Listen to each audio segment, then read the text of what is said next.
Então, né, pessoal, quem poderia imaginar que isso que acabou de acontecer iria acontecer, né? O governo Lula está avaliando mudar essa sua meta de déficit zero para este ano de 2024, que está consolidada na LDO, na Lei de Diretrizes Orçamentárias, que foi defendida por meses a fio pelo Fernando Haddad, criticada por todo o PT, desacreditada pelo mercado financeiro, mas enfim, foi defendida e foi mantida no texto final da LDO, mas agora o governo avalia mudar essa meta e criar, de fato, um percentual de déficit possível para este ano, face a algumas mudanças em relação à questão de receitas, aqui que todo mundo já sabia, todo mundo sabia que a coisa iria caminhar nesse sentido aí, principalmente a questão da desoneração da folha de pagamento, né? Então, o próprio Ministério da Fazenda assumiu isso aí, porém, olha que coisa curiosa, não foi o Fernando Haddad que falou ainda, né? Não chegou esse momento, mas vai chegar, não tenha dúvidas. Então vamos conversar sobre esse tema,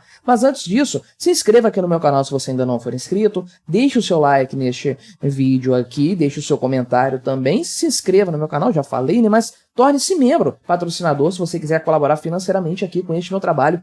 Isso me ajuda bastante, pode ter certeza disso. Então, essa declaração foi feita aqui recentemente, não pelo Fernando Haddad, conforme eu falei, ele não tem bolas, não tem culhões ainda para falar, assumir isso publicamente, ficou defendendo essa questão da meta zero mais como uma vaidade mesmo, né? Uma coisa própria dele ali, que ele queria porque queria estabelecer, mas que não tem, primeiro, apoio na base do governo, do próprio governo Lula, não tem apoio entre os outros ministérios. Lembre-se que a Simone Tebet falou que isso não é viável também, gente dentro do Ministério da Fazenda falou que essa meta não é factível, o pessoal do PT está todo contra o Haddad nesse ponto, né? E ele também não tem a credibilidade do mercado financeiro em relação a isso. Fernando Haddad é hoje uma voz solitária, até porque nem o Lula acredita nessa meta fiscal, nem ele quer isso, né?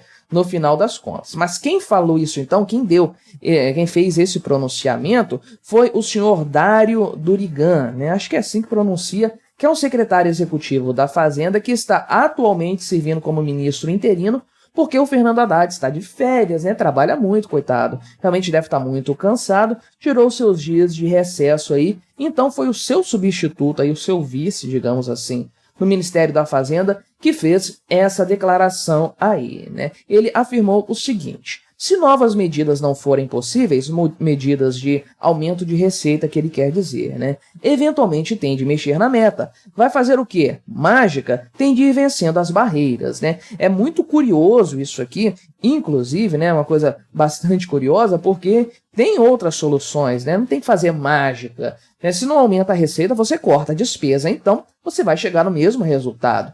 Não tem que fazer mágica, coisas absurdas, corta pela metade o número de ministérios, igual o Javier Milei fez, diminui o número de cargos públicos, vende estatais para fazer caixa, enfim, tem muita coisa que pode ser feita. O governo Lula só não quer fazer isso, né? Não tem compromisso com questões fiscais, isso é óbvio, né? Então, de fato, o governo está considerando alterar essa meta de déficit zero. Isso vai acontecer. Não sei se agora em janeiro, não sei se em fevereiro, mas no primeiro bimestre desse ano vai acontecer, porque do contrário, em março o governo já vai ter que contingenciar gastos. Isso aí vai ser uma tragédia para os planos eleitorais do Lula em 2024 mesmo, né? As eleições para prefeito e vereador que vão acontecer este ano aqui, né? Então, o pessoal aqui do site O Antagonista, que é onde eu estou lendo essa notícia, pontua que essa política do déficit zero foi determinada pelo próprio Fernando Haddad aí, né? Só que tem vários problemas em relação a isso. O maior deles, conforme eu citei anteriormente, é a questão da prorrogação da desoneração da folha de pagamento, que foi aprovada majoritariamente pelo Congresso Nacional. Lula vetou essa lei, a íntegra dela, o Congresso derrubou esse veto com tranquilidade. Isso vale até 2027, então, ou seja, vai vigorar durante todo o governo do Lula. Em resposta, o governo fez uma medida provisória, mudando esse sistema, fazendo um escalonamento do retorno da oneração da folha de pagamento, conforme havia antes, né, para os setores que foram atingidos por essa desoneração e tudo mais. Causou todo um frenesi e a expectativa é de que o Congresso Nacional vote isso em breve, né? O Congresso tem aí 120 dias no máximo, né, para analisar essa MP. Tem gente que diz que o Congresso já vai analisar agora em fevereiro, voltando do recesso. Então essa MP pode caducar muito rapidamente. Por enquanto, ela está vigorando, né? Ela tem status de lei enquanto ela ainda está dentro da sua validade, mas caso passe esse prazo de 120 dias e ela não seja votada pelo Congresso, não seja apreciada pelo Congresso, ela termina por caducar, ou o Congresso pode simplesmente devolver essa MP lá para o governo, para o Poder Executivo, né? Então, inclusive aqui, a equipe econômica do Lula já deixou claro que caso o Congresso Nacional rejeite essa MP, devolva para o Lula, isso aí para o governo do Lula, eles vão entrar na justiça contra o Congresso Nacional, né? Vão judicializar absolutamente tudo nesse governo, a gente já sabe disso muito bem, né? Então, o que acontece aí, o que se prevê que vai ser feito nesse ano com base nesse cenário? A equipe econômica está trabalhando em algumas coisas relativas à receita. Conforme eu falei, não existe nada a respeito de corte de gastos no horizonte do PT, então estão com alguns projetos, alguns planos, mas a tendência é que isso seja frustrado, conforme em partes foi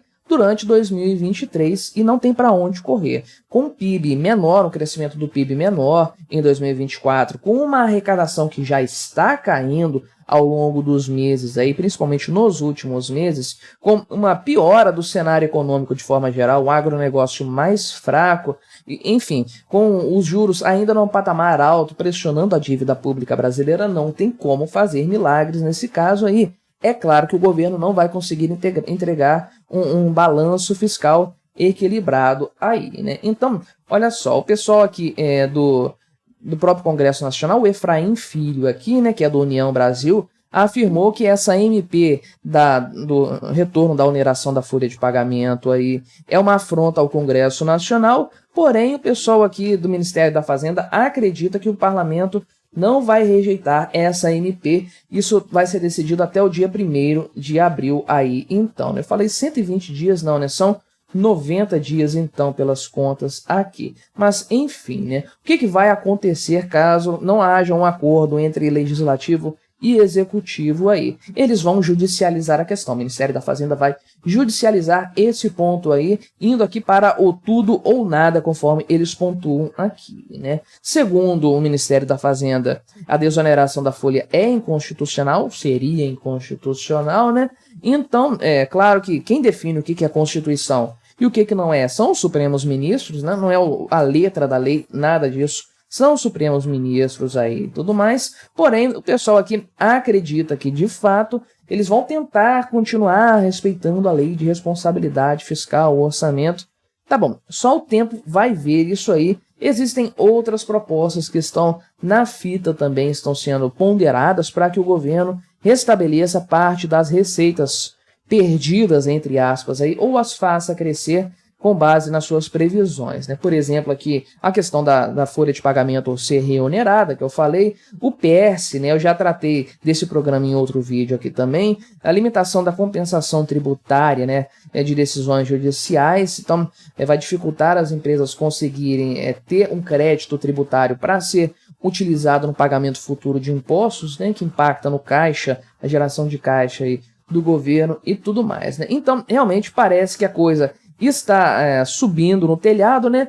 Porque há um movimento no Congresso Nacional para não seguir com essa coisa dessa MP para frente aqui. Inclusive, parece, até estou lendo agora no site da Carta Capital, né, que o Rodrigo Pacheco, que é o presidente do Senado, convocou para a próxima terça-feira, agora dia 9, né? Estou gravando isso aqui no domingo, provavelmente você vai assistir na segunda. Na terça-feira vai ter uma reunião com os líderes do Congresso para discutir aí essa MP, né? Então, realmente a coisa parece que não está caminhando muito favoravelmente para o governo federal nesse sentido aqui, né? E aí, sentenciando aqui o que o vice lá, o Durigan, o vice do Haddad, falou, diz que não tem como fazer mágica, né? E que todas as providências vão ser tomadas para a gente fechar o orçamento. Se de fato o que estamos apresentando não vingar, não resta alternativa, tem de mexer na meta, né? Imagina se fosse fácil assim você gerir as suas contas da sua casa, suas contas domésticas, né? Se eu não conseguir ganhar mais dinheiro, não vou tentar cortar minhas despesas, simplesmente digo que eu tenho dívida. A minha dívida cresceu, não tô nem aí, não vai ter repercussão nenhuma na minha vida, né? É muito fácil comandar o orçamento público, o orçamento do Estado, né? Realmente uma coisa assim pavorosa, mas não tem jeito, todo mundo sabe aí que, embora o título aqui da Carta Capital é que a Fazenda não descarta mudar a meta fiscal, todo mundo sabe que isso vai acontecer, essa pedra já foi cantada. Na verdade, essa mudança não foi feita durante a votação lá no Congresso da LDO, justamente para não enfraquecer ainda mais o governo no meio desse período, mas é claro que uma emenda a essa LDO vai ser apresentada muito em breve, porque esse valor é insustentável. O Brasil vai sim ter um déficit fiscal em 2024, só nos resta saber quanto, né? Ainda não sabemos qual o tamanho do déficit do rombo de 2023, estamos esperando algo na faixa dos 150 bilhões de reais. 2024 tem tudo para ser mais ou menos nesse mesmo patamar aí. Não há que se falar então em meta fiscal zerada, um déficit zerado para esse ano. E é claro que muito em breve, então, apreciaremos o Ministério da Fazenda, talvez, quem sabe, na pessoa do próprio Fernando Haddad, voltando atrás em sua decisão, apresentando uma meta fiscal mais factível e, infelizmente, pior para o Brasil, né? Mas o que você achou dessa história? Colabore com o nosso debate, se inscreva no meu canal se você ainda não for inscrito e até a próxima.